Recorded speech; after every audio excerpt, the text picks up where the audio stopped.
Welcome to the pod. You're listening to What the Reality with me, Cassia Roberts, and we are back with another Toxic Tuesday episode. The slick back is back. I cut off so much of my hair, you guys, when it was straight, and I'm just realizing now that it's in a slick back. I'm like, yikes, she actually cut some inches off. Oh my gosh, I'm trying to pull up this story. How was you guys' weekend? How was you guys' weekend? It is another Toxic Tuesday. Updates. What the reality is now on Substack. And I'm going to figure out where else I want it to be. I want my site. I have a site for What the Reality. It's listed with Buzzsprout, but I want the full domain. I had it for a second, then I let it go. I don't know why I said that. I hope no one just bought that domain. Anyway, I'm about to repurchase that domain. Okay. Forget about that. Forget about the last sentence, because I swear if something like that happens to me when I just said that, I still have the domain technically. I am trying to sync my blog posts to it. So one of my goals for the new year, which I'm super excited, 12 days in, I was like, I want to get back in my writing bag. It's just like about entertainment. And I want my stories though to make sense with the podcast. So yes, the podcast is on Substack.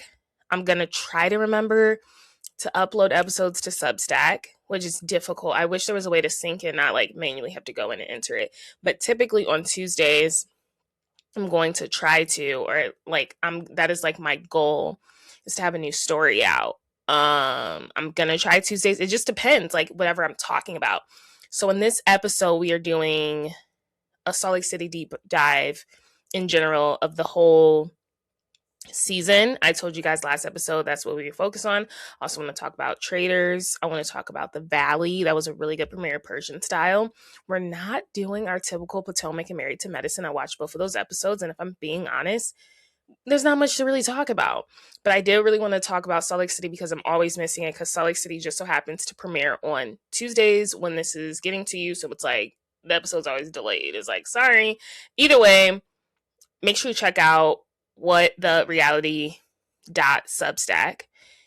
You can find my latest post. I did a whole review of the finale, and it is written. So if like you don't have time to like listen to the podcast and you know that it's coming out, tune into my Substack post for What the Reality, because that's where I will post my blogs from the episodes. And sometimes it'll be like a recap of my episode, and sometimes it'll be things that are really irking me. And I had some thoughts for Real Housewives of Salt Lake City after I watched that finale, and just the season in general.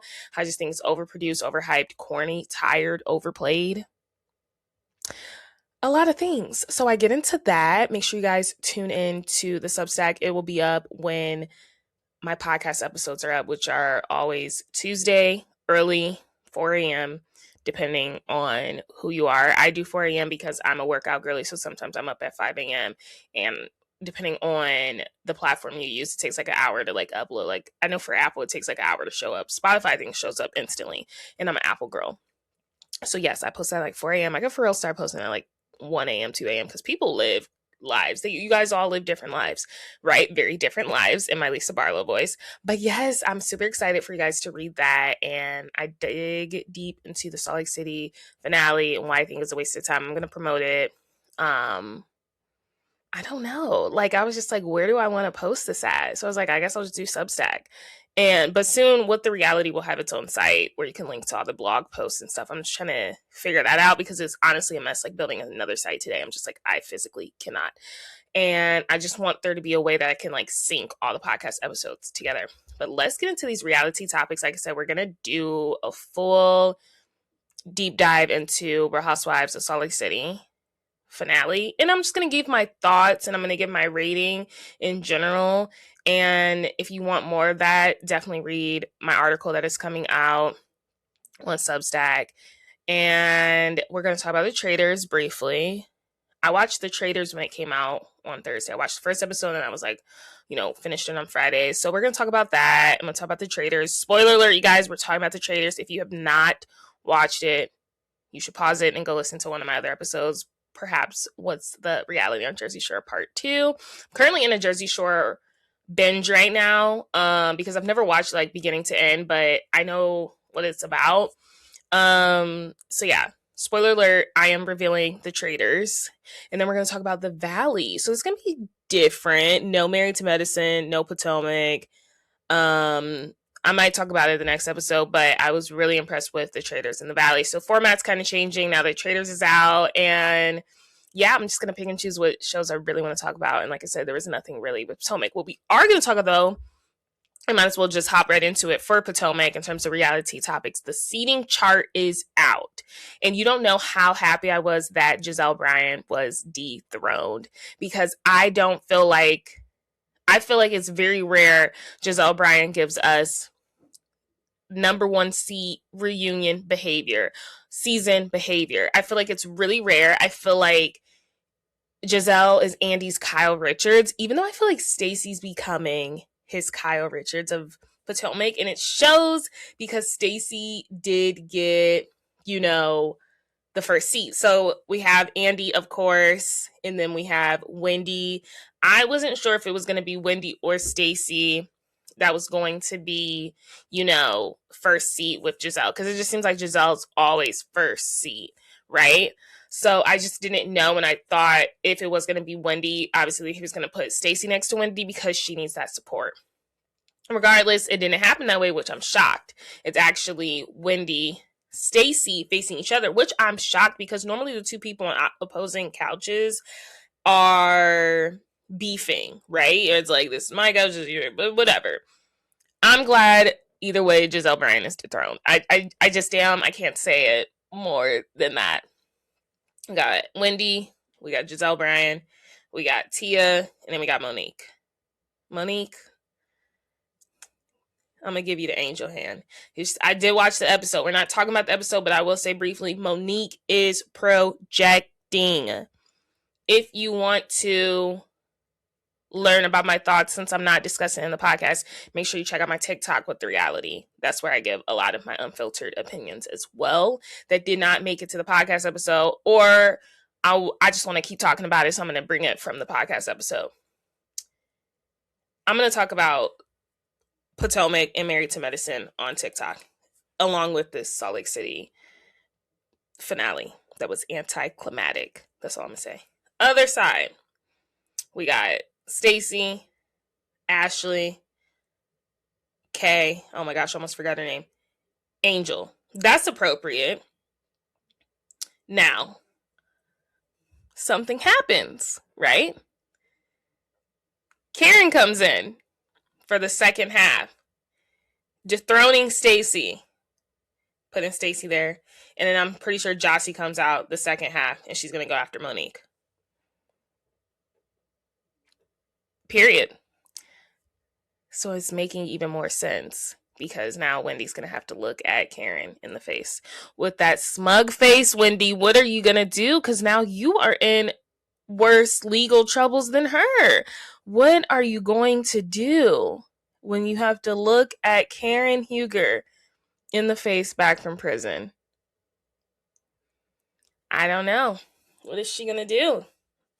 I mean, if anything, Karen should be remorseful. But now it's like Wendy, like, she has a high moral superior complex. And it's kind of just like, girl, you was facing some serious charges. She's facing some serious charges.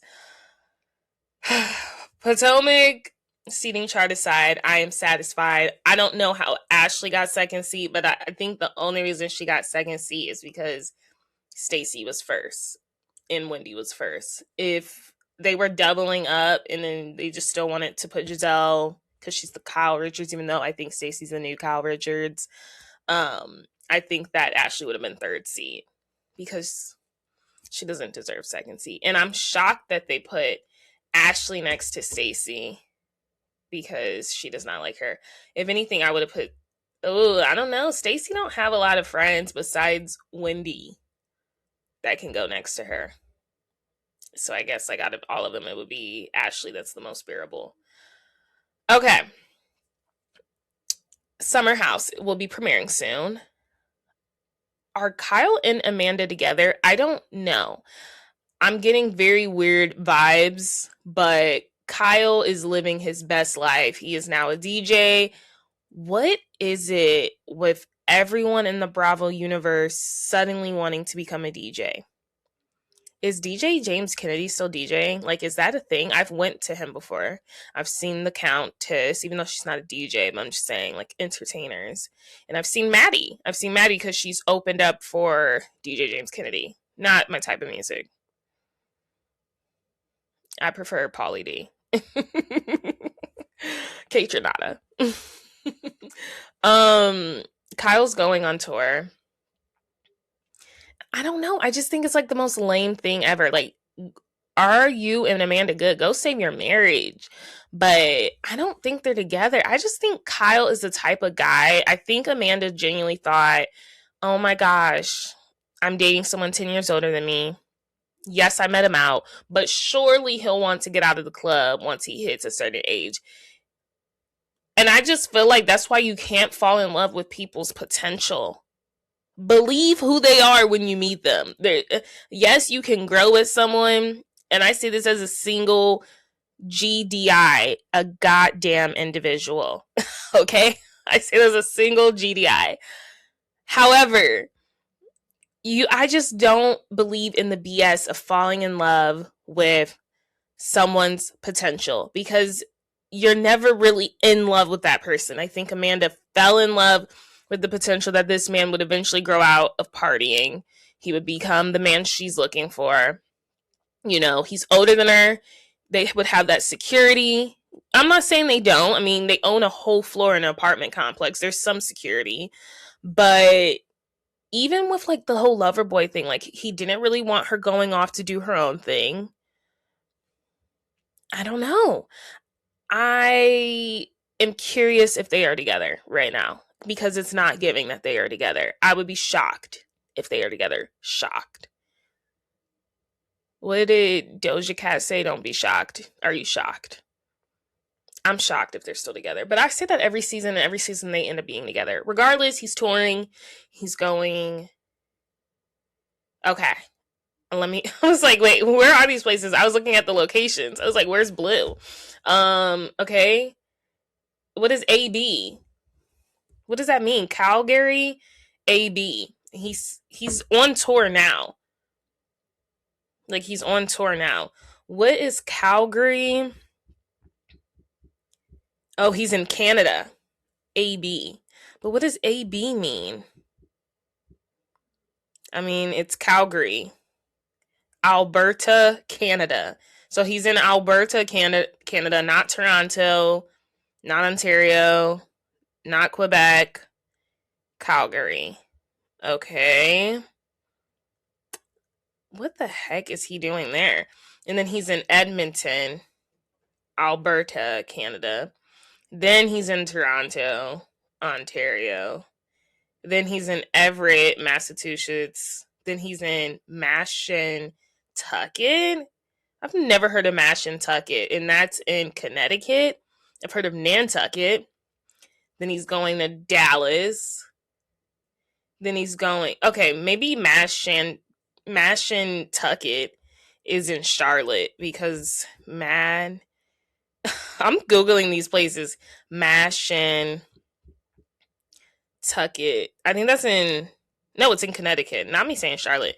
Okay, then he's going to Dallas, Texas, Orlando, Florida, Kansas City, Baltimore, Miami, Charleston. No shocker there. And then Charlotte, and then Vegas. So he's on tour until March 28th.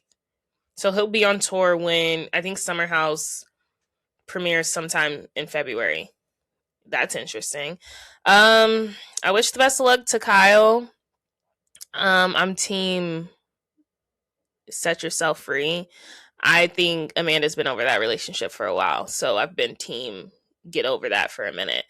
Perhaps the biggest news to come, and obviously I should have led with this. Guys, TikTok stars Kristy Scott and Desmond Scott are divorcing. And before I even read this article by People, I did not know. If you guys see me on YouTube, like I totally just like clicked my tongue and spit. Ew. I did not know they were Jehovah Witness. I could have sworn she has like a Christmas tree up when it's Christmas time and they did like all these Christmas gifts. Did not know they were Jehovah Witness. That's crazy. Because that's a whole other layer to unpack. Apparently, like you're not allowed to get divorced in the church for Jehovah Witness, like unless they're, even if there's like infidelity. So I don't even know if they're going to be Jehovah Witness following this. Did not know that. They've known each other since they were 14. Wow. I mean, beautiful, but that's a lot. They are, I have to see how old they are, but they're both 30, I think. You've been together for for half of your lifetime. I just think when you're 14, I mean, yikes. So this is apparently what happened before I read the people. Kristy has filed for divorce against Desmond. This is the, viral TikTok sensation couple. He's always bringing her amazing plates. He is a chef. She's always snatching the plate. They're always doing these loud, outlandish pranks, and he's known to have a very extra laugh. I remember the first time I heard his laugh. Kristy's just extra, but the amount of followers they have, the amount they have grown over TikTok, like TikTok's their biggest revenue, it's been insane. A lot of people, we can't be like parasocial with these relationships. Like a lot of people are saying like recently their videos have been interesting, haven't been hitting. They've been saying like he's clearly over her. A lot of people have been calling him allegedly gay. I don't know anything about that. I just always thought like these are two very attractive, light-skinned people together. And I just feel like, is it gonna work? I mean, clearly it's been working. They've been together for 15 years until this infidelity. I would love to see who he cheated on her with, because Kristy is a beautiful woman. But when they always looked like siblings to me, I'm not gonna lie, like they looked like siblings. And I'm like, wow, tell me you are attracted to yourself without telling me you are attracted to yourself. They literally got each other in copy and paste format just for the other gender. I know it sounds weird. Look them up if you don't know them. When you see a couple together, you're like, oh, they're cute. Or like, oh, I wonder how that works out. But it's like with them, I'm like, this is the same person. This is just the same person in a girl version. I mean, their personalities are totally different. She's very more outgoing, very extra for the videos. Sometimes he does seem over it. He's on that phone a lot. I'm not going to lie. He would be on his phone a lot. He started growing the beard out. He started looking very light skinned. Okay. Like when I first got introduced to them, he was giving like not like that, but now he was definitely giving like, sexy light skin type. So that's all I'm going to say. She filed for divorce because of alleging infidelity. They are Jehovah Witness. I don't know how that pertains to it. They have 2 sons and they've been together since they were 14. So this is the article from People Magazine. Desmond Scott has come out and spoken, which I'm going to read his statement. And I guess that's literally that. I mean, they're both 30. I don't know if I need to really read this article. I'm just going to read Desmond Scott's, statement. He said, I want to begin by apologizing to Kristy, our family, and everyone who has been impacted by the public attention surrounding this situation. I know this news has been disappointing for many, and I'm truly sorry for the hurt it has caused. Kristy is the mother of my children, and that will always come first. I remain fully committed to being an active, present, and loving parent to our boys, as I have always been. Kristy and I faced challenges and made sincere efforts to work through them. Toward the end of 2025, I wanted to separate, and I had conversations with Kristy regarding this. During this period, I made choices that I am not proud of. I took responsibility for those actions. I shared this with her directly and personally, and ultimately we decided to divorce. I asked for privacy and compassion as we navigate this difficult chapter of our lives. Thank you to everyone who has supported us over the years. I'm grateful for the support and will continue sharing my love for cooking and the things that inspire me. I hope you'll continue that journey with me. So that's like the biggest, like, I'm about to still do my cooking videos and I hope you guys support me and I hope I don't get canceled. So here's the thing. What he's saying out of this statement is that he wanted to separate. They ultimately decided not to. And then he did some actions that led to a legit separation. I wanted to divorce. She did not, so I had to give her a reason to divorce. I don't know. I stopped really watching their videos. It kind of became overplayed. To say I'm shocked on a scale from 1 to 10, I would say 10 being the most shocked. I would say I'm at a 6. I would say I'm at a 6. I just think to be together since you're 14, you really are just growing with a person your whole life. You don't I'm a big believer in individuality. Okay, we all want a fairy tale. I mean, some of us do. Do we all want a fairy tale? I don't know. Some of us do. Some of us are fine just being GDIs, honestly. But I'm just saying, to be together since you're 14 years old, have children so young, you're going through your 20s, which are pivotal moments. Honestly, I think it's more acceptable to settle down in your 30s, just really get to know yourself. And I just feel like when you're together since you're 14, you kind of leave no room to grow as a person. And it's like when you're growing with someone since 14, I don't know. I feel like you're low-key being gaslit into what you like and what you don't like. It's like, I don't know what I like because I've only known this person. It doesn't make it right, but from my understanding, and I am no expert when it comes to religions, they are Jehovah's Witness, and from my understanding, you cannot get a divorce under that church, with no exception. So I don't even think an infidelity clause is in there. So for her to be filing for a divorce, knowing that information, did she also want a divorce? Was she kind of waiting for it to be like a reason? Okay, maybe we can still maintain our Jehovah's Witness, but we're seeking a divorce because of the infidelity. Did he take one for the team? Did they both grow apart? I don't know. Kristy, I'll tell you what, Kristy is hot. Kristy is a banging girl. I always am like, girl, that is why they tell you to have those kids young, because they said you bounce back. And then she had her kids when she was like 19, 20. Her body's banging. Kids wear. She is hot. Desmond's hot. They'll be fine. Let's check his I just want to check their TikTok. Let's check their TikTok very quick and let's see what's going on with their pages. I just wonder if she's posted anything since this. Oh yeah, so she posted something 6 days ago. So she posted that 6 days ago. When was their official divorce announced? January 10th. Okay. So she had been posted, and it looks like he hadn't been really in any of her videos since December 9th. Yeah, I'm telling you guys, this is when this guy started feeling himself. This is a light-skinned man. He was looking too good. Okay, wait a minute. The last time I think we saw him on her page was literally December 9th. That says a lot. Okay, now I'm going to go to Desmond's page. I'm going to see if he's posted. I doubt they've posted. I haven't even really been on TikTok to see what the people are saying. Oh my gosh. I'm not going to lie. Like, I have no... Did he limit his comments? No, his comments are still on. Okay, who's Fabelina? OMG.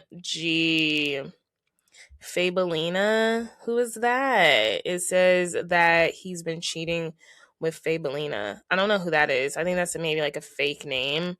But he knows how to cook. That's the only reason. Guys, look at this throwback picture with them. And he used to have like a Jerry curl. Like, they've been together for so long. I don't know. His statement did kind of reek narcissism. I don't know. She's been posting. I don't know. Let's move on to the other development. I don't know if you guys have ever watched like Love Island UK, but Dami and Indiyah have broken up. That was a total shocker for me. They've been together for 3 years. Apparently, allegedly, Indiyah has cheated on Dami. This is like probably one of like the hottest, flyest couples you will see on social media. Like when I tell you they are fly, they are fly. Like, and they've been together. They just moved into their dream home. Like this is just a couple that is hot. That they know how to dress. This is from Love Island UK season 8, I believe, iconic season. Apparently she cheated on him with a streamer named Marlon. This is the guys, so the light skins are back up. If you're on YouTube, I'm showing you guys all of these pictures. This is the guy she allegedly cheated on Dami with.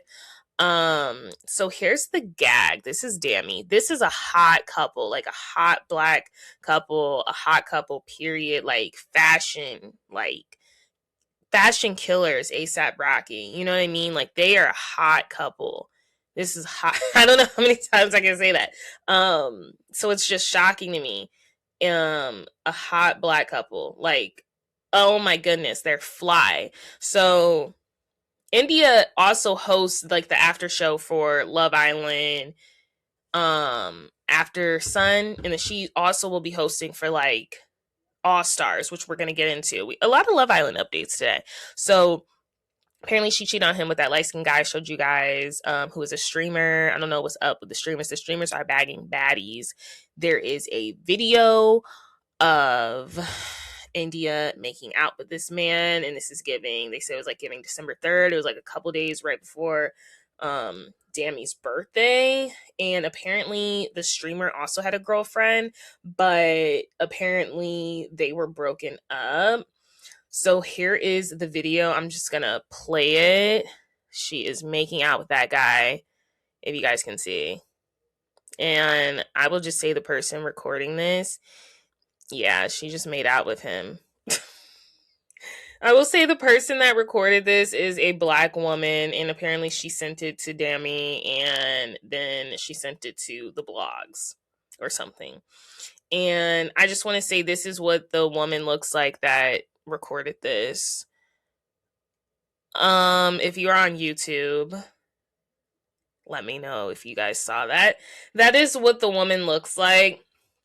So Indiyah did make a statement saying that she is aware of the video and she takes full accountability. Man, I thought I had it. I think she said like she's aware of the video and she takes full accountability. She will not be speaking on the matter. She said something along the lines of that. So I'm shocked. And people only knew that there was trouble in paradise because Dami had did an end of the year recap. Apparently he's not drinking either, like more clear. And he's like, this year has been something, and it was a slideshow, and none of the slideshows included Indiyah, who has been his girlfriend. So that's when we knew trouble in paradise. More story to come. Apparently Indiyah is the one that cheated. I have I have no thoughts besides I'm genuinely shocked by their breakup. I love Indiyah and Dami separately. I'm not going to speculate on anything regarding the matter. I mean, I don't know if there's anything to speculate. It looks like Indiyah got caught with her lips on another man. I don't know if they were going through a tough time, but it was always best to just leave before you cause this, especially when you are a public figure, because Indiyah has like a whole brand, and I hope this doesn't affect her brand negatively. Obviously, when women cheat, it's like, oh my gosh, you're a whore. But when men do it, it's kind of just like, oh, men are gonna be men and cheat. So I don't know. I hope this doesn't affect her brand, because I have a feeling if it was Dami, like, I don't know if it'll affect him. As far as I'm concerned, her likes are still up. And you know what? This is what it means to be a modern woman in today's society. You screw up, you apologize, and you live your best life, the best life you have. We have a couple more reality topics. Spencer Pratt has announced his run for mayor in Los Angeles. This is following the anniversary of the Palisades fire. You know, he is on the boots, down, ground, running. He's like, you know what? It's my time. And I don't freaking blame him. I'm actually rooting for him. If I was a Los Angeles resident, I think I would vote for Spencer Pratt, depending on who he voted for for president wise. But you know what? I'm here for reality stars becoming mayors. I'm here for reality stars having second lives after reality TV, because it's difficult to maintain that, pressure of being a reality TV star. And honestly, I would love to see a freaking Spencer Pratt as mayor and freaking Heidi Pratt as First Lady of Los Angeles. I don't know. I'm here for it. And then we had one more story. I wanted to go back from Love Island. So Love Island All Stars was supposed to start airing. I don't know if I'm going to watch it. The cast looks washed up. The only reason I would air is for my good sis, Whitney. Whitney got out of a relationship with Locken. Apparently Locken was saying her skin was dirty, but now Locken is in another relationship with a black woman. So that's the royalty. And this black woman is from the Netflix universe reality TV. She's gorgeous. Her name's like Brianna or something. I never got into, I think it was like Too Hot to Handle. I only watched like Melinda and Marvin's season, who was on Love Island. What was it called over the summer? Love Island, when they compete. I don't know. Oh my gosh, I'm having a brain fart. Speaking of Love Island, we still got to mention another thing. A lot of Love Island news, like I said, and then we're going to get into Salt Lake City, Traitors in the Valley. So yeah, they were supposed to be filming, but there's been crazy wildfires going on in South Africa where the villa is. So it's been put on hold. This was a statement from Love Island All-Stars. Further to a production evacuation owing to ongoing wildfires in the area, our assessment of the location site has concluded that filming will need to be postponed. Health and safety of its greatest priority, yada, yada, yada. So yeah, there's some wildfires going on, but now I think they're going to start filming today when I'm recording this, the 12th. This statement was put out the 10th. And I'm just like, is it the air quality okay? I just don't think you guys should be rushing to get people in a villa. Like, are the wildfires done? I don't know. I don't know if the wildfires are fully done, but that is insane. I hope they're not just doing that to like hurry up. But a lot of people are saying it's a sign that the season should be canceled. Like I said, like the people on there, like all I know is like Whitney, Scott's back on there. Of course, Scott's back on there. Let's see who's on Love Island All Stars. Let's see the cast, because I don't know. And then Millie was on there. I thought her and the one guy was back on. I'm so confused. Millie Court is back on. I thought her and her one man were back together. So it's Whitney, which they're like leading with. Whitney's 28 now. No shade, no tea, but girl, the cast for you is not giving. Tommy Bradley, he's 22. He was on Love Island season 12. I didn't watch season 12. Helena Ford was on season 12. She's 29. Kieran, I remember him with the redhead. Her makeup used to be done terribly. He was on season 11. That's the last season I watched. I didn't watch season 12. Belle Hassan, season 5. I don't remember her, but I watched season 5. Jack Keating, season 8. I watched season 8. He don't look familiar. Millie Court, season 7. She's 29 now. I like Millie. I'm shocked she's back on, because I thought her and her one man were back together. Oh, Lord. Sean Stone is back. He is 26. He's from 11. I remember him. He's just not cute. I don't know if he's going to have any luck. Shaq is on from season 9. Shaq and Dami are good friends. Shaq used to be dating Tanya from his season. I'd never liked Tanya. Was not a fan of her. But they broke up last year as well, or in 2024. And people were saying it was a boys' trip, went wild, and Dami was in attendance, but him and Indiyah were still together. So, I don't know. Leanne Manning is on, and her abs are abbing. She's 28. She's from season 6. I don't remember her. Who else is on here? Okay, Charlie Frederick is 31 from season 4. Charlie, if you ain't found love in Plymouth, I don't think you're gonna find it in a villa. I just think, at what age are we done like going on there? But I also don't think young people like 22, like, you're not going on Love Island for freaking love. But like, I don't know, 31 on Love Island is crazy to me. I don't know. Jess Harding is one. She looks good. I hope she chilled on the filler. So she is also from Whitney season. season 10. That's the original lineup. And then, we'll have the bombshells. I know Scott is going in. Scott is the man of all Love Island. He stays on Love Island. So, yeah, I wanted to talk about the Golden Globes briefly because, speaking of Love Island, Olandria Carthen was there. And she looked, in the words of Sheree Whitfield, fucking phenomenal. She looks fucking phenomenal. She looked amazing. Let me pull up these Golden Globes so I can give you guys my best dress. I have my list of my best dress, but let's go through some of these looks. I bookmarked some of them. Olandria looked good. I was so glad to finally see her, with her hair up. And in a green color. I think Black women and emerald green. Emerald green is one of my favorite colors. She looked amazing. Kylie Jenner looked amazing. The neckline on that, I might have to, I don't know if she's gonna literally be on,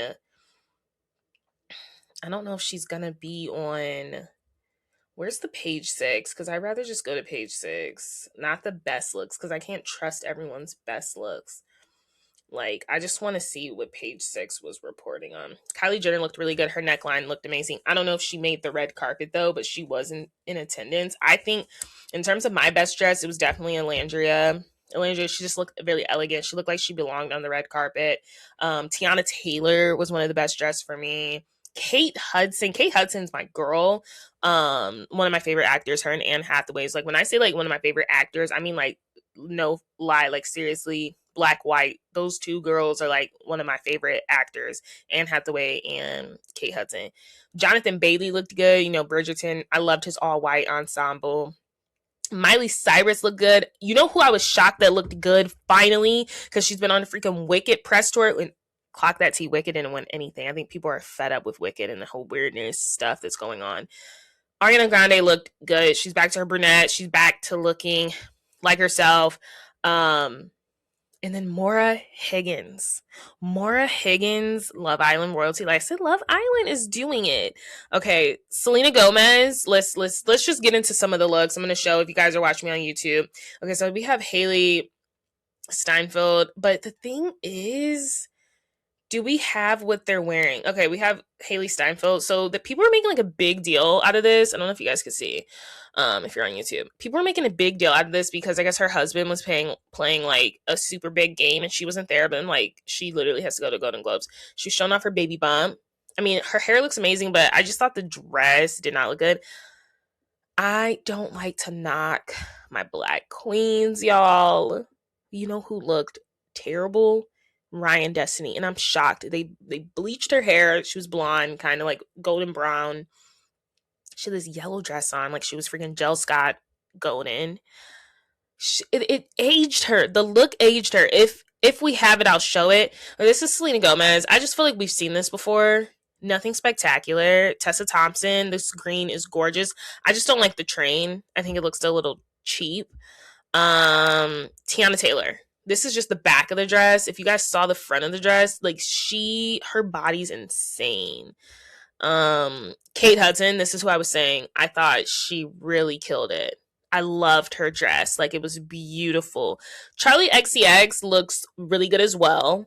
I love the side part with this dress, and it's kind of like you see like the feather embellishment. I don't know who this Connor Story guy is, but he has a face on him. Like, who is this guy from? Everyone's like obsessed with Heated Rivalry. Is he from there? Let me see. Michael B. Jordan, of course, looks amazing. Okay, this isn't like all the looks because Olandria is not even on here. This isn't all of the looks. Let's go to this New York Times. Are they gonna block it though? New York Times and their stupid paywall. What? I'm so sick of the paywalls, you guys. Like, why every time I have to click on something, it's a paywall? Okay. J-Lo's after party look was amazing, but this was not. But that girl will kill it every day when it comes to body. Like, 50 wear. Let's see. I'm trying to see if they show Olandria's. Okay, this was Ariana Grande. I thought she looked really good. She looked like herself. Like she looked healthy. Um I'm trying to see. Wumi Mosaka, that's from Sinners. Sinners did win, but they didn't win big. I think K-pop Demon Hunters won something. I was just like, why?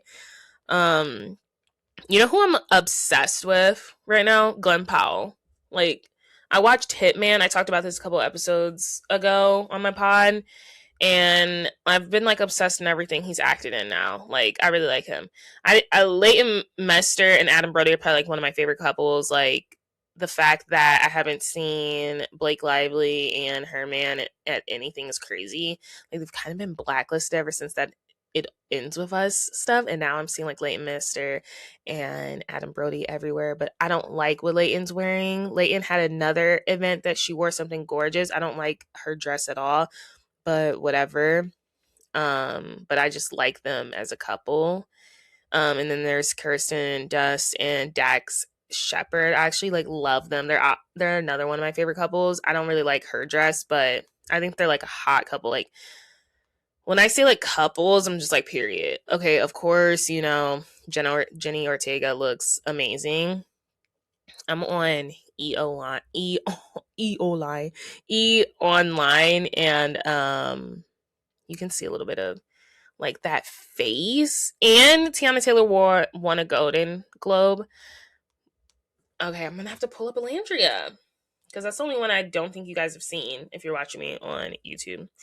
Show you this spectacular dress. Look at the bust. That woman is a woman. You can't tell me she's new to this. She's true to this. This is a woman. What? That was my best dress though, honestly. Let me pull up Kylie Jenner's just so you guys can see. She did not walk the red carpet, but I thought that dress was beautiful. Like, literally beautiful. Look. Oh, I almost dropped my phone. Like, you can kind of see the neckline. I want you guys to see like a full body picture. Look at this dress. Like a body tee. They were like making out at the table. So like he's obsessed with her. That's a relationship I did not buy initially, but hey, they are full frontal. He thanked her in another speech. Like, they've been fully involved with each other and on period. But that was the reality topics. I know it's a little long. It's going to be a supersized episode. It's going to be a little longer, probably 90 minutes. Hope you have time. Make sure you guys tune into my Substack. Make sure you guys read my article on my Salt Lake City thoughts, even though we're about to get into them. So the article won't be shocking, but it'll be shocking for some people that haven't listened to the podcast.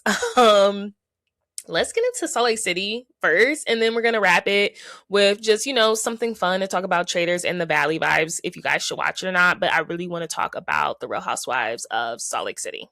At last, we have made it to the Real Housewives of Salt Lake City season finale. It was 20 episodes this season, which I was shocked, but it was definitely giving 20 episodes, honestly. So initially, what I thought of the season, I would definitely rank it probably a 6 out of 10. And, you know, Salt Lake City is normally, excuse me if you hear my bill, Salt Lake City is normally, you know, a solid 7, a solid 8. It is a 6. When I watched it incomplete, when I came back from it, I was really dissatisfied with the, you know, finale. And it's just a clear takedown of, you know, Meredith, whether we think she has a problem or not. She says she don't have a problem. That's all we can go from. Do I think that there is some behavior issues? A lot of times she does seem out of the zone, but, and make sure you guys tune into my Substack for What the Reality Pod.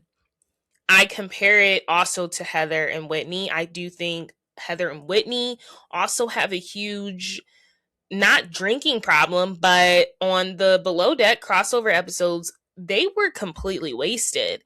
And a lot of times they look a mess to me. So it's kind of odd that they are trying to call out Meredith Marks, in my opinion, when I'm like, you guys are not showing completely sober behavior at all, in my opinion. I don't want to rank on people. I watched a Nina Parker interview about how she finally got her start in like the media and like working at TMZ at 27. I always have felt so behind, but this was a touching interview that I watched with Kayla Nicole, and I was really excited to watch it. And she just said like she had to make a decision in her career, like did she want to be mean and nasty, or did she just want to talk about the truth? She didn't really give cheap shots. So you're gonna see my approach to things a lot differently, because I don't want to be mean and nasty. These are people I still would love to meet. Like I would love to meet Heather Gay. As much crap as I talk about her, I would like to meet Lisa Barlow. As much crap as I talk about her, I would like to meet Mary Cosby, even though I'm so scared of her. However, I'm only judging what you give me. So I don't want to be mean and nasty for no reason. Like I could be shady here and there. Like we love a good shade, a good read. But when I say like I just don't want to be mean, I just mean it. I don't want to be like mean, because these are people that I actually do enjoy for entertainment purposes. And like I said, I would love to meet one day. But for them to kind of get this whole story screwed up that like Meredith is the one with a problem, when I think like you could all look in the mirror. I mean, I do think Meredith slurs her words a lot, but I think Whitney does a lot, and I think Heather does a lot. That's all I'm going to say on that matter.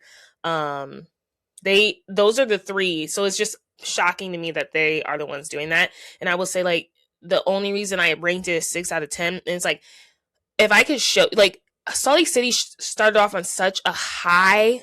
Like the first premiere episode, they were on a road trip. Like what housewife city does that? They were on a road trip to a place they did not want to be. It was so amazing. It was funny. It was a little theatrical. And that's another issue I do take with, Real Housewives of Salt Lake City, is that a lot of times I feel like they are putting on the theatrics for the views. Sometimes I feel like because they have so much pressure of being the top performing housewives, other housewife cities want to be like the Real Housewives of Salt Lake City. They look up to them. This was a conversation at BravoCon. Like Tamra Judge was like, we're giving Salt Lake City, and I think it was Portia. But OC, Tamra has said she likes how they do it. Even though she said if she could be on any cast, she would want to be on Beverly Hills. But I'm like, I don't know why that's a sinking ship.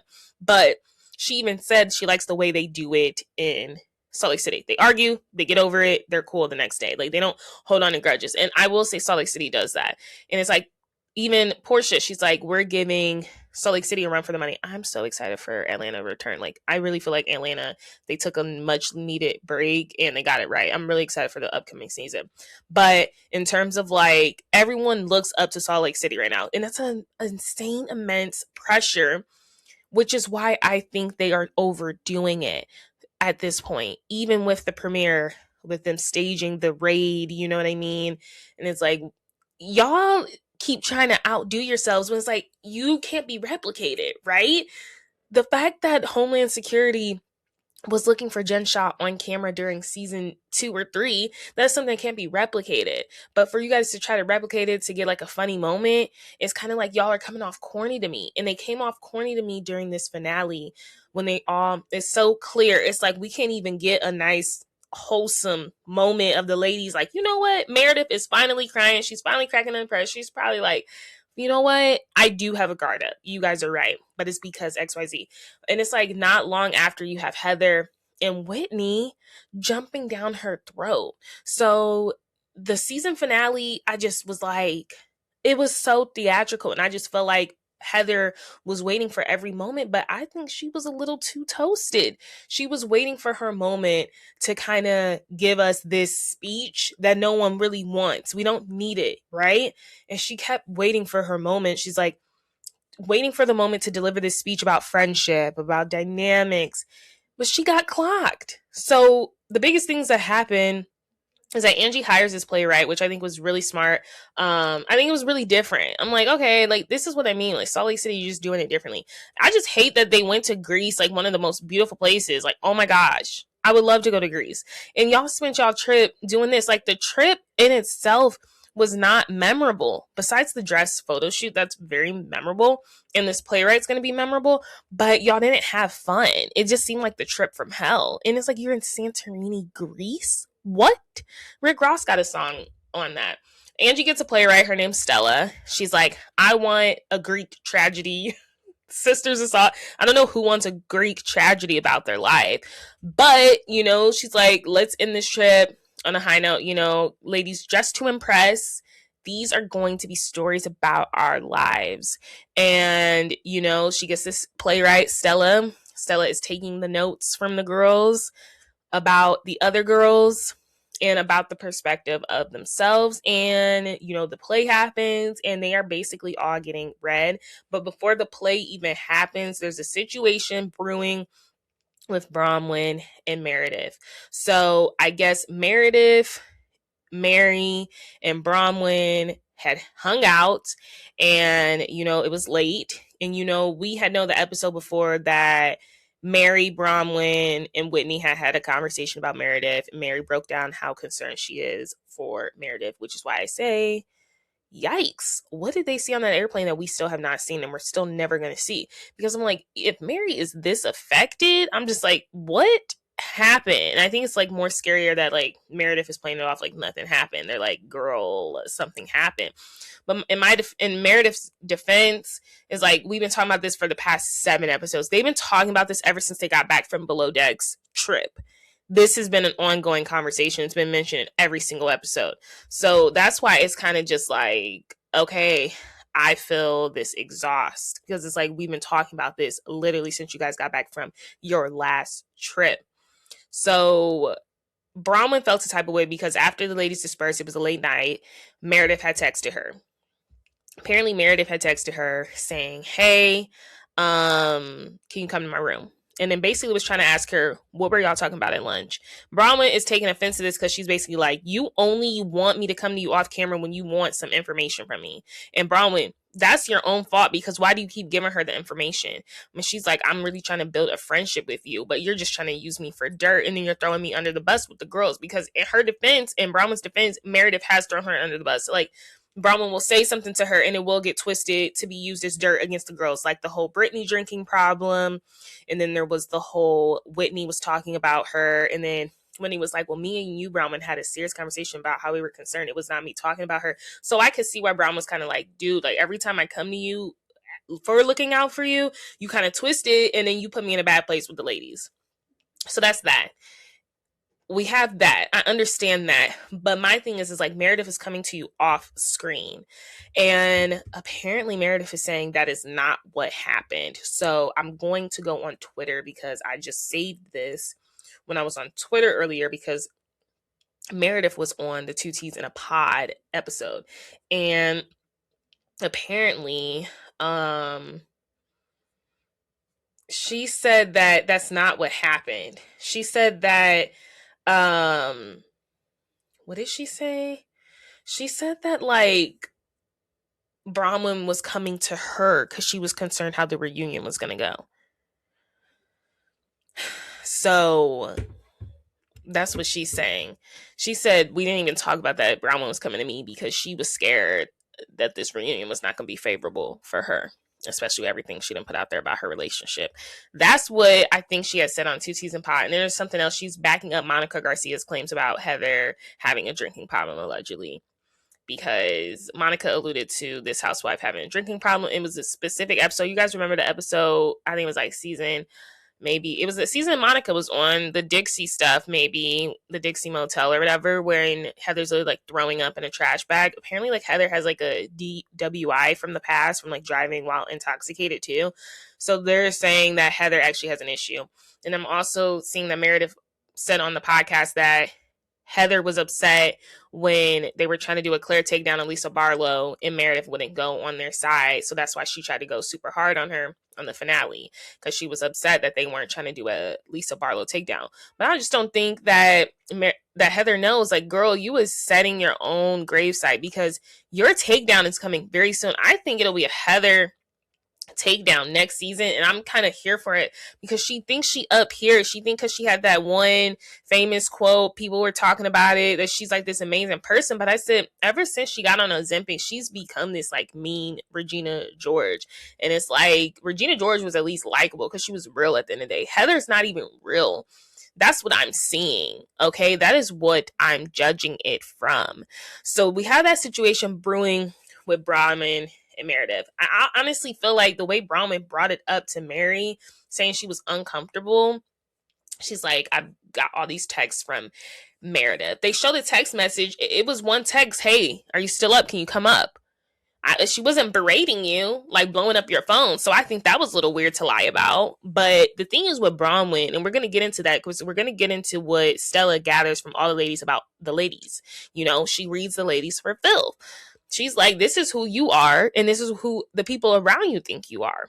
Bronwyn is two-faced. How are you going to be upset that I'm confiding in you and you're going to bring it up and try to use it against me? Bronwyn is two-faced, and she does collect secrets like trinkets, and I don't think I would trust Bronwyn because she's going to bring it up to kind of like throw dirt on your name. Like, she cannot be trusted.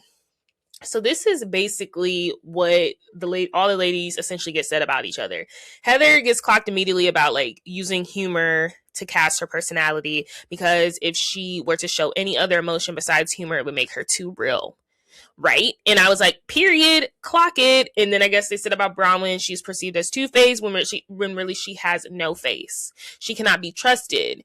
And I was like, clock it. And then Lisa gets clocked for being materialistic. And I've said this time and time again. I was like, Lisa Barlow and like Toya Bush Harris are like the same person. I'm like, when you take all the labels away and stuff, like, what do you have? And I was like, clock it. And it's just like, what else do you have besides these labels, right? Okay, Angie gets called out for being like cutting with her tongue and like just taking it too far. And I don't think she takes it too far. But you can tell when someone does piss Angie off, she does kind of like, she's going to pick at you. Like when she was upset that she found out that possibly Brittany did trademark, high body count hair, like the insults just kept going. It is like a toddler. Like, it's just like, they won't shut up. Like, she will keep going at you until you're kind of like, oh my gosh, can you stop? Like, she didn't have the social cue to stop reading Brittany. Even though I thought it was funny, she did that. Brittany's read is the easiest. It's like, why do you keep choosing men over your daughters? And I still don't think it clicks to Brittany. It does not click with her that she does this. I don't think it does. Maybe it's because her kids are close to being grown, or like they're grown. Maybe she don't have to be a toddler mom anymore. Maybe her whole life. I don't think your whole life should revolve around your children, right? Especially at a certain age. But it still don't clock to her that she don't have a good relationship with her children because of her romantic relationships that she is choosing. And it's so clear. Mary gets clocked because it's like, just because you are being honest doesn't mean it hurts. Doesn't mean it hurts less. She's one of those people that's like, you have to know when you need to be honest or not. And it's like, that was an example when she's like, Bronwyn's like, I feel bad, I was just trying to be a good friend, because Bronwyn wants to allude, like, we'll get to that. Let me wait for that. I want to finish clocking everyone. Whitney gets clocked for fading into the background, and I think that is crazy. And they're like, nobody takes you serious. And I'm weak that Lisa called her a puncanta. Oh my gosh, guys, I hope that's the right term. It means loose woman, I think, puntanta or something. They are still holding her for her past in the affair with her now husband. I don't even think they are. I think they clocked it when they said they don't take you serious. Maybe it's because she sounds like a little girl. But you're right. Like, it's like, nobody takes what Whitney says serious. She's not a serious voice at it. She does fade into the background. She could be a friend of, for all I know. She does, and I hate to say it, but that's the truth. It's like, no one takes you serious, and she's like, if you want to be taken serious, you have to speak up. She speaks up, and the thing is, if she's not getting her point heard across, that's when she starts violating your energy in your space. She is known for grabbing people, and I'm tell you what, if that was me, Whitney would get popped really fast because she grabs people too much and tries to pull people away. She did that to Lisa. She did that to Meredith. She did that to someone else. She does that to Lisa a lot. Like, she points at people. She's all up in your face, all up in your grill when you're not listening to her. She is still healing, okay? And then finally, Meredith gets clocked, and I think it was a fair assessment. Meredith gets clocked for using all of these big words, and then focusing on the minutia of details. She's a wordsmith. She's a good one, but she's a calculating wordsmith, because sometimes everything she's saying, it don't make sense. It's just like you just saying a bunch of nothing. And then it's like when someone disagrees with one slight thing, it's like you focus on that little detail and you do become a victim. I think all of the reads were accurate, but that's why I think it's such an ensemble cast, because it just works together.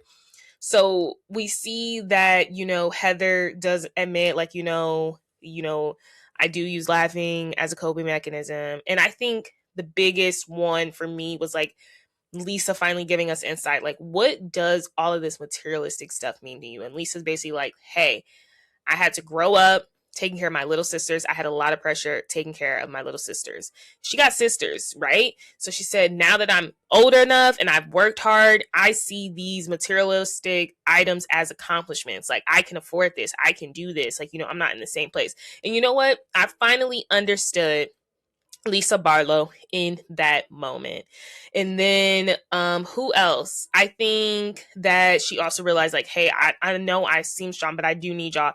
And she's looking directly at Angie when she's saying that. I think her and Angie have a true friendship, and it breaks both of their hearts that they are not in the same place that they used to be. I think they have a true friendship, and they really let the show get in between. I think Angie really trying to be top dog, really trying to steamroll her friend.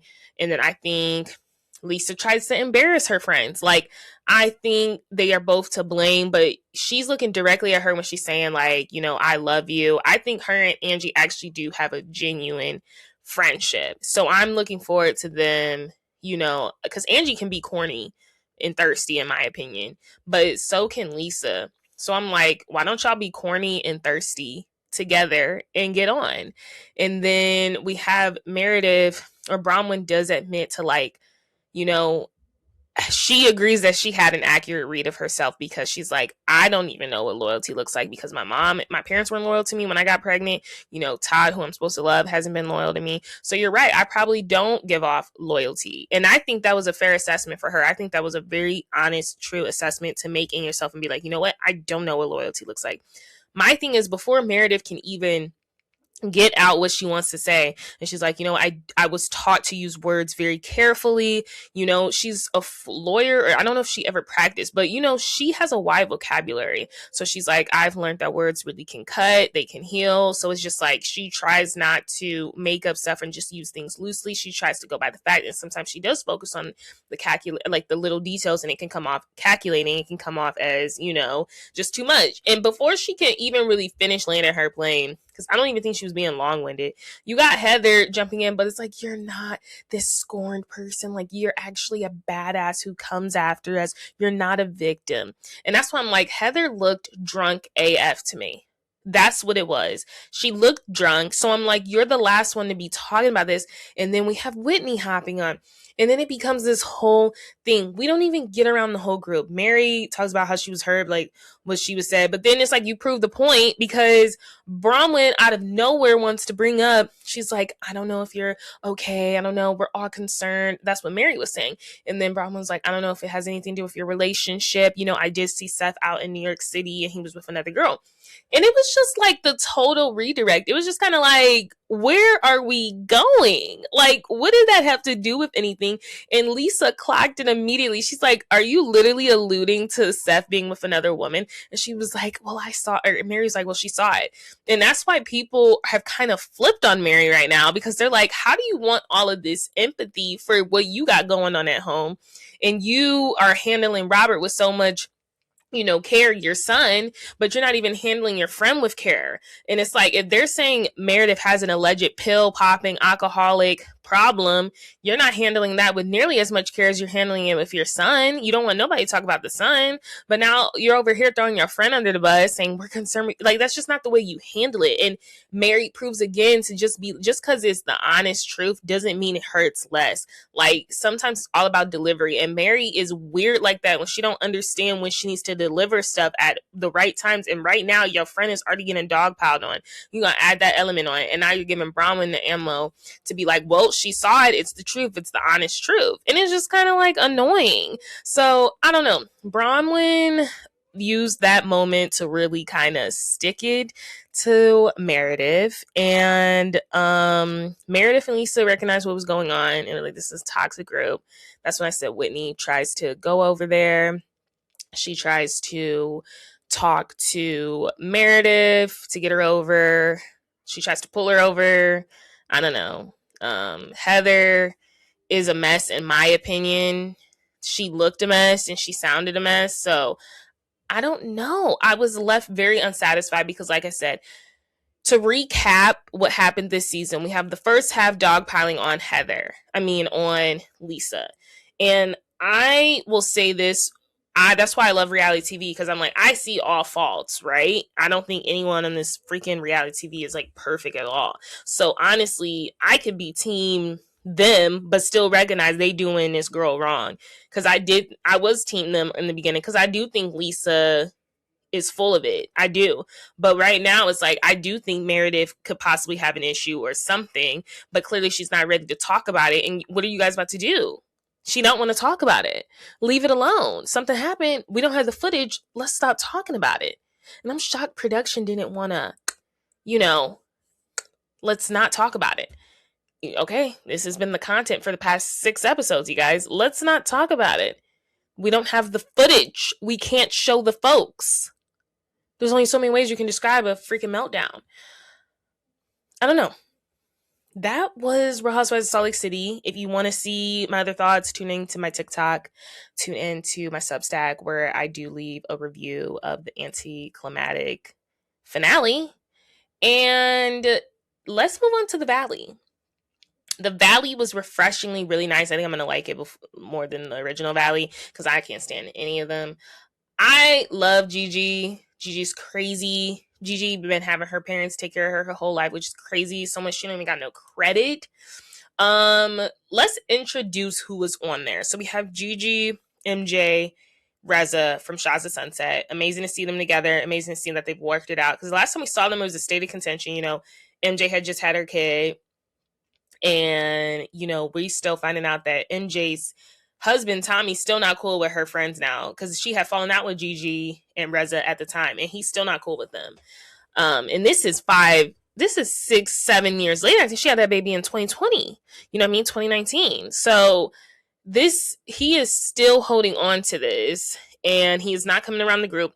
And we know currently that MJ and Tommy are divorcing. They are going through a difficult time, and we're seeing that play out. We're seeing those seeds of doubt already play out. There was 2 episodes that premiered.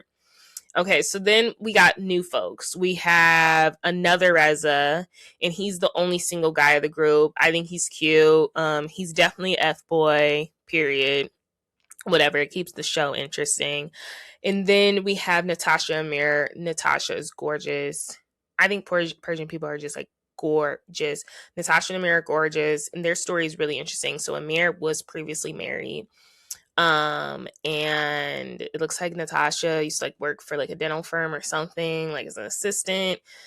And Amir used to be previously married. His wife died of cancer, and he really feels like Natasha was brought into his life from his ex-wife. And him and his ex-wife, they were together for a while, and then she got sick, and very sad, very sad. And so then but I would say out of all of the couples, they have the most stable relationship.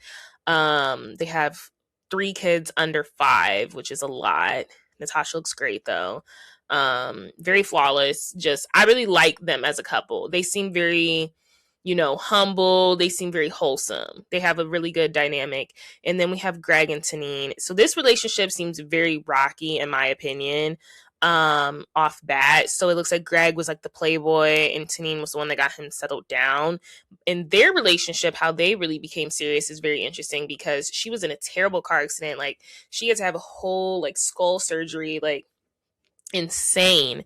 And it seems as though he witnessed that car accident and like literally had to like resuscitate her to bring her back to life. Like he was like, this is the girl I may be in love with, and they were just dating at that point. So they have that, and I think they've been together for 10 years, and they don't have children. But it seems as though Tanine's never really around. She's always off of her friend, who is Sky is the only one with blonde hair. I just think something about when you have dark hair, dark roots, bushy brows, and you go blonde, the blonde never looks good. Her hair looks terrible, but I like Sky. I don't know if I like Sky, actually. I don't know why I said that. I like all of them. I think it's an interesting group. I'm appreciative for a new friend dynamic on Bravo, okay? Sky and Bamshad. 18-year difference. Yikes. She met him when she was 27. Like, that's like me meeting someone next year. Or like later, I mean, it's 2026, later this year, 18 years older than me. And that's like oh my gosh, anything can happen. It can happen. Because they look well put together. I didn't know it was 18 years though. I thought it was like 10. 18-year difference. And so they're not sleeping in the same bed currently. But their relationship seems to work for some reason. I'm not as scared for their relationship as I am for Greg and Tanine. It's like the original The Valley when we got introduced to all the couples. Like, we kind of knew Jesse and Michelle were not going to make it. I don't know if Greg and Tanine are going to make it. I really don't. But this is a group of good-looking people regardless. Obviously, Reza and Adam are still together. And Gigi is single. You know, she talks about like being engaged and stuff and married and then I'm old. I like Gigi. So the issues currently we are seeing, Gigi and Sky do not get along. But the tea is Sky is a jury developer or whatever. How do you get into that? Do you need a degree for that? Because, oh my gosh. So like she specializes in like diamonds and stuff. So Gigi had a ring. And she, like, Tanine is good friends with Sky. So she's like, oh my gosh, I'm going to have my friend Sky do it for you. She needed something fixed, some diamonds replaced or something. Sky has had this ring for 9 months. And then she finally gets it. And she gives it back to Gigi. And Gigi's like, instantly, I can tell. It looks like she took diamonds from a freaking table and rubbed some yellow on it to make a yellow diamonds. Like, she could tell it wasn't real. So it is crazy to me that you had it for 9 months. And she's been done with it for a while, but she keeps forgetting. That was a little sketchy. And then, yeah, we have Reza, the new one, who's kind of like dating this girl. Her name's Sophia. I guess she was just in the first 2 episodes. I don't think she'll be around. But she is Natasha and Amir's neighbor. So she might be around. There might be more drama. But I feel like I've seen all her clips from the trailer. So Sophia's actually a Pretty Little Thing model. I don't think she models for them anymore. I don't know who she models for, but I think I didn't know Sophia was Persian. She looks a lot better with dark hair. I know her with blonde hair. I don't like the red, but I like her with the blonde hair. She looks good. But she was a Pretty Little Thing model. She used to mess with like some rappers. Like, I was like, okay, period. And so now we're seeing, like I said, MJ and Tommy, we know they're divorcing now. MJ is over the fact that the way he talks to her. And we are seeing how negatively it is coming off with her son. Her son talks to her crazy. Like he be cussing and everything. Cussing and bussing. So we are seeing the negative impact of Tommy's loose language on their son, and he be like making fun of her sometimes or whatever. And I think MJ's just kind of sick of like being the butt of the joke. That's what it's giving, but I also feel like she's just setting up, like she's ready to divorce him. Like she's been over it. Also, MJ had the agency hat on. I don't know. Does she work for Mauricio's the agency now? I don't know. And so the issue is that Reza is trying to find a house for Gigi. He's not her realtor anymore because that just was not going to work because she just had such bad credit. She couldn't get a house for anything. And yeah, she doesn't want to downgrade her life. But the biggest thing we have found out is that she spends $3,000 to $4,000 on weed once a month. Yikes. That is a lot. For anyone, that is just a lot, you know. And she said like she's never worked, you know. Shaza Sunset was her first check ever. How old is Gonessa? Like, honestly, I just want to know. Go Nessa. She's 44. I gave her 38, I think. Yikes. Yeah. I don't know if she got a house or not. So that's kind of the dynamics. We are missing some serious Shaza sons. Wasn't Reza or MJ? They were on Traitors. You know who hasn't been on Traitors from any? Oh, Tom Sandoval was on there. I was like, we need some VPR people. We need some Salt Lake City people and some Miami. Oh, we've had Miami. We need some Salt Lake City people. I don't think anyone from Salt Lake City has been on Traitors yet. And I wonder if is it because it conflicts with filming time? I wonder. Okay. Let's talk about Traitors briefly. Spoiler alert.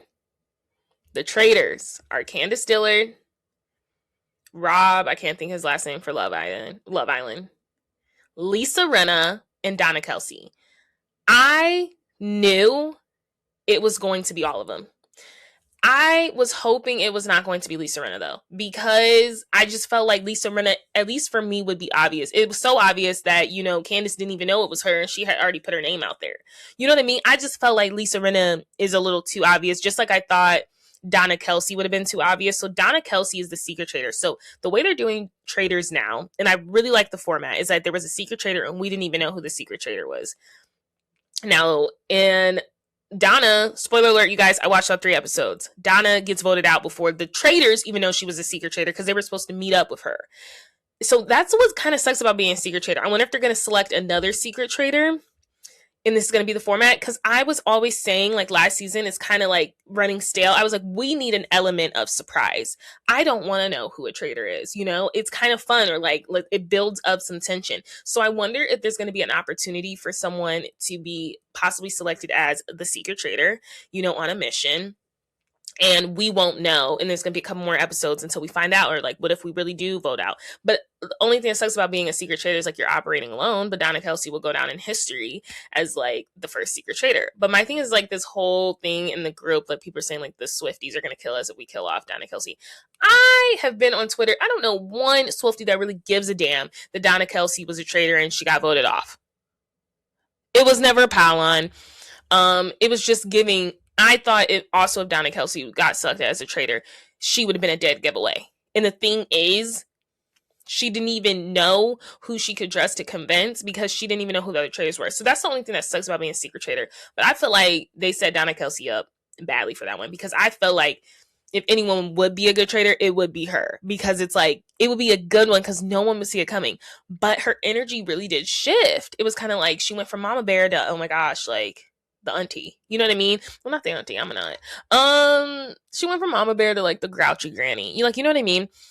Like, it was kind of like, I'm not gonna give you any information. It was like, don't bother me. So I just felt like it was a disservice that she was a secret traitor, but then it was also a service because at least they got a traitor out. But now there's like, how many traitors are left?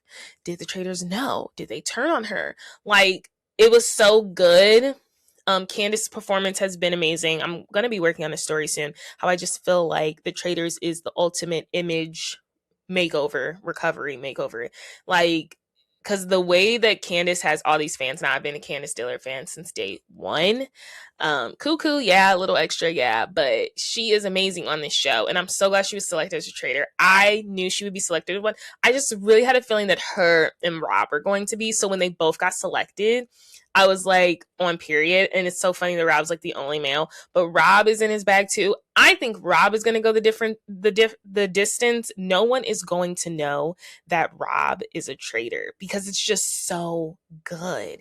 Like, I don't even think they're going to know he's a traitor. You know what I mean? And then, yeah, Lisa Rinna, I feel like is a good traitor, but because I know how Lisa Rinna normally is, if I had watched Housewives and now I'm on there, Lisa Rinna is awfully quiet, and Lisa Rinna is never quiet. So I would assume she's a traitor at this point. Portia was the first to go because Portia misspeaks. They don't know the difference of Portia at all. Poor Ron. I don't know what show he's from, Survivor or Big Brother, but he's like, am I living in the Twilight Zone? This girl is literally telling me she's the traitor. Like, she's like, when I killed Ian. Also, like, there's a whole group of gamers right now upset on social media that their people are getting killed off first. And I'm like, how does it feel? Like, that was how it was last season for Housewives. Like, the Housewives were just getting killed off. I mean, it is what it is. And it's like, you have to be strategic. Ian knew. He went to Candace and was like, I think they're doing a murder in plain sight. And then he literally got murdered. Like, he knew what was going on. You got to get rid of those people early on or they're going to catch on. He knew when he told Candace, and now Candace has this viral meme. She's like, bitch, not you telling me that you know what I'm doing. Like, how did you figure that out? Candace is being very loved on right now. People are loving Rob. They're like, he's hot. For people that have never watched Love Island, I'm like, oh my gosh, keep it that way because it'll ruin you. And yeah, Lisa Rinna is very quiet. And that's why I'm like, for me, if I had watched Housewives and I'm in there and I'm also a celebrity, I'm like, Lisa Rinna's kind of quiet. But Portia was the first to kind of go, be voted out because of all of her hiccups, you know? And then it was Donna Kelsey in terms of killing off. All I remember is like Ian. I can't remember like the other guy. But the gamers are upset that the gamers are leaving and are being like banished. They're being murdered, you know, they're not being banished. So yeah, I'm enjoying the Traitors. I love the Traitors season and it's a good time. It is a good time, but we are well about to be over. Thank you so much for listening to What the Reality with me, Cassia Roberts. There will be no What's the Reality episode this week because we just had Jersey Shore come out. Make sure you listen to part 2. Part 1 and 2 is out. Make sure you subscribe to my Substack for What the Reality. I have an article coming out on my thoughts on the anticlimactic season finale of Real Housewives of Salt Lake City. I'm going to have some other stories coming out that I'm planning for, you know, the rest of the month or throughout. I just want to start like posting, you know, just getting back into my writing bag. I don't know. Doing whatever. And yes, I will catch you guys next Toxic Tuesday. Until the next time. Bye.